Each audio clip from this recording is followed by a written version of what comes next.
오늘 같은 날 설교하려고 생각하면 신학교 교수님이 설교학 때 얘기했던 이야기가 기억이 납니다. 행사가 많은 날은 설교 짧게 해라. 서론 짧아야 되고 결론 짧아야 되고 서론과 결론 사이를 짧게 해라. 그나마 잘하지도 못하는 설교 길게 하면 쫓겨난다. 저도 쫓겨나면 안 되니까 오늘 짧게 하려고 합니다. 지금 우크라이나에 한창 전쟁 중이고 특별히 이번 부활절을 맞이하지 못하고 떠나간 우크라이나의 영혼들, 또 전쟁인 줄 모르고 투입됐다가 훈련인 줄 알았다가 통치자의 희생 제물이 된 러시아의 군인들을 생각하면서 오늘 세 사람 이야기를 통해서 짧은 부활절 메시지를 전하려고 합니다. 첫 번째는 한 명을 살리고 죽은 사람.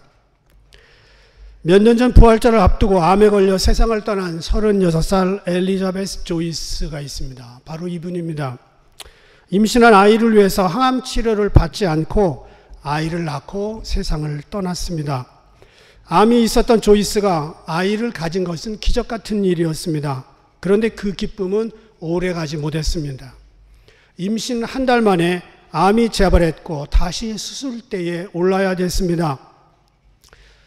종양은 제거했지만 그 다음이 문제였습니다. 다른 곳에 암이 퍼졌는지 안 퍼졌는지 알아보기 위해서 전신 스캔을 받아야 되는데 그것을 위해서는 아이를 낙태시켜야 된다는 것이었습니다.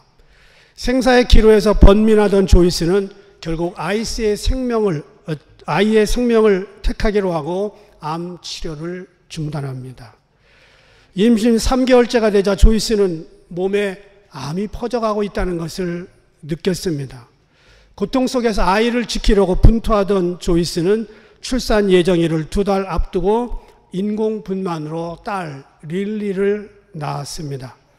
절망적 상황이었지만 아이를 안았던 기쁨이 있었는데 그 기쁨도 오래가지 못했고 출산 6주 후에 부활절을 며칠 앞두고 조이스는 딸을 안은 상태로 죽게 됐습니다. 한 사람의 생명을 살리고 먼 길을 떠난 그 아내를 보고 남편은 이렇게 얘기했습니다. 삶에 대한 아내의 낙관적 태도와 용기는 모든 사람에게 희망을 주었다. 조이스는 한 명을 살리고 죽었습니다. 두 번째는요, 1,000명을 살리고 죽은 사람 이야기를 드립니다. 서울 구치소에서 실제로 있었던 일입니다. 이 여자 죄수는 예수님을 영접한 사형수였습니다. 1991년 12월 달에 사형이 집행됐습니다. 서울 삼양동에 있는 약사 살인사건의 주범인 강 씨였습니다. 운전기사와 함께 공모해서 남편을 교통사고로 위장해서 살해했습니다. 그런데 구치소에 재소할 때 예수님을 영접했고 성경을 50번 이상 읽었습니다. 그리고 1,000명이 넘는 사람, 미결수 재소자들에게 전도를 했는데 행함과 진실함으로 사랑했습니다. 그들의 영혼을 구했고 많은 교도관들을 감동시켜서 교도관들도 여자 사형수 강 씨를 통해서 많은 은혜를 받았고 예수님을 영접했습니다. 재소자들 중에 1,000여 명을 전도했는데 극성스럽게 강요하고 자기가 사형수니까 밀어붙여서 전도한 게 아니고 직접 본을 보임으로 사랑의 섬김을 해서 자기는 이제 사형받아 죽게 되지만 남아있는 당신들 예수님 잘 섬겼으면 좋겠다, 그렇게 부탁을 합니다.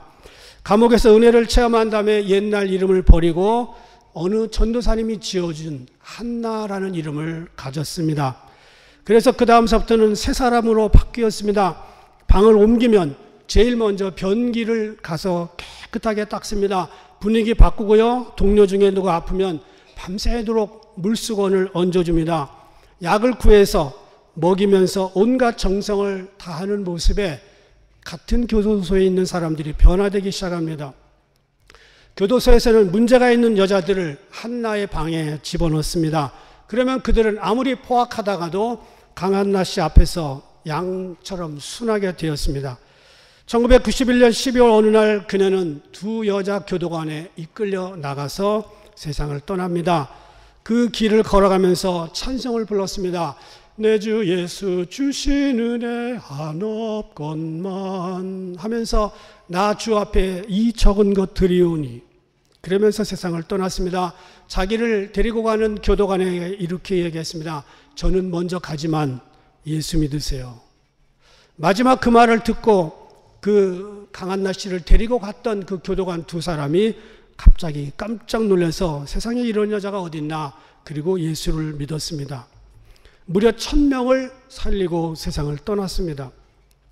제소자들은 강 씨의 이런 진실한 믿음을 잊지 못해서 자기들끼리 나와서 한 그룹을 조직했는데 그 그룹의 이름이 한나회였습니다. 바로 본래 이름은 지우고 자기 이름, 이제 새롭게 된 이름 강한나, 그 이름으로 전도를 했던 그 여자를 기념하면서 한나회라는 조직을 만들었고요. 그 조직은 지금도 많은 전도를 하고 있습니다.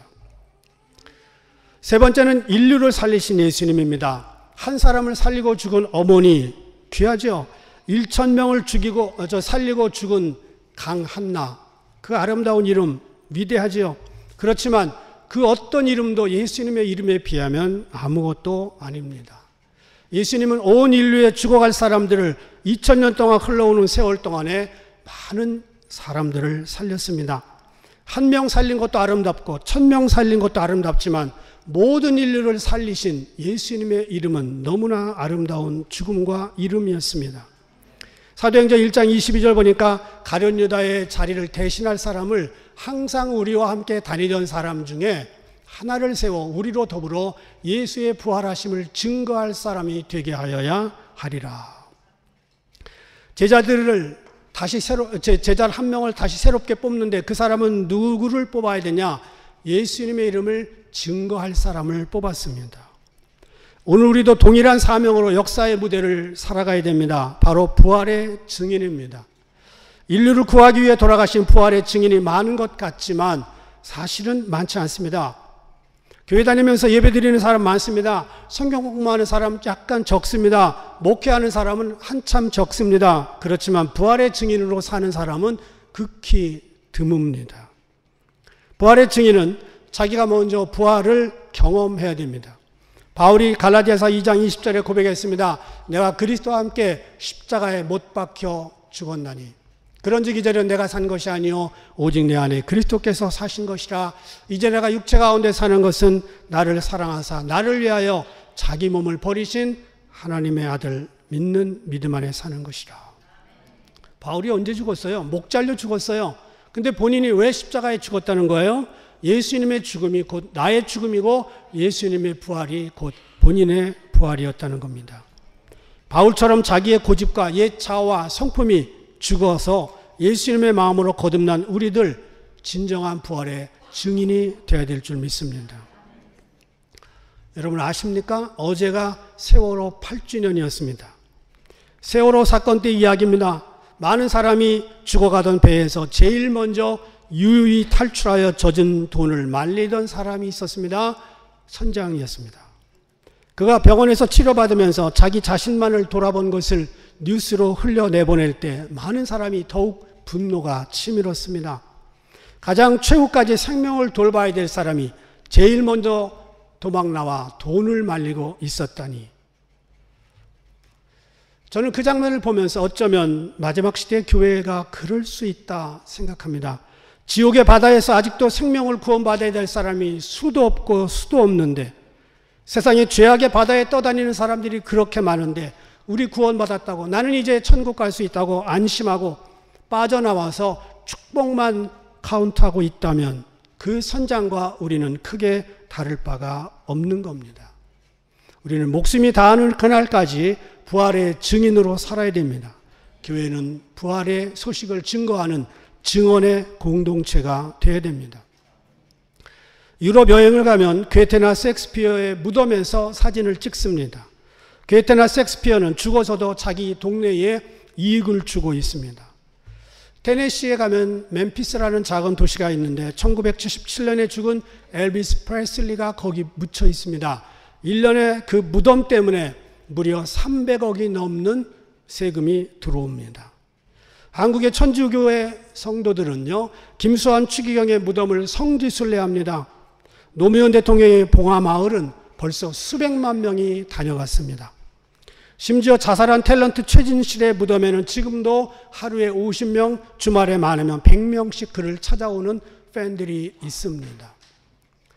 미스트롯에서 1등을 했던 송가인의 동네 진동가요, 거기에는요 주말이면 1000명이 온대요. 공자는 중국 산동성에 있는 공림이라고 하는 공동묘지에 묻혀 있습니다. 많은 사람들이 그렇게 찾아가지 않아요. 마호메트의 무덤은 사우디아라비아 메디나에 있는데 거기도 그렇게 많은 사람이 찾아가지 않아요. 석가모니는 화장해서 화장한 것을 8개 나라에 보냈고 한국에도 5개의 절에 진신사리를 보냈습니다. 그런데 예수님은 무덤을 남기지 않았습니다. 그럼에도 불구하고 공자나 마호메트나 석가모니보다 더 많은 사람들이 예수님의 무덤이었던 그 자리를 찾아가서 자기들의 믿음을 다시 돈독하게 하고 돌아옵니다.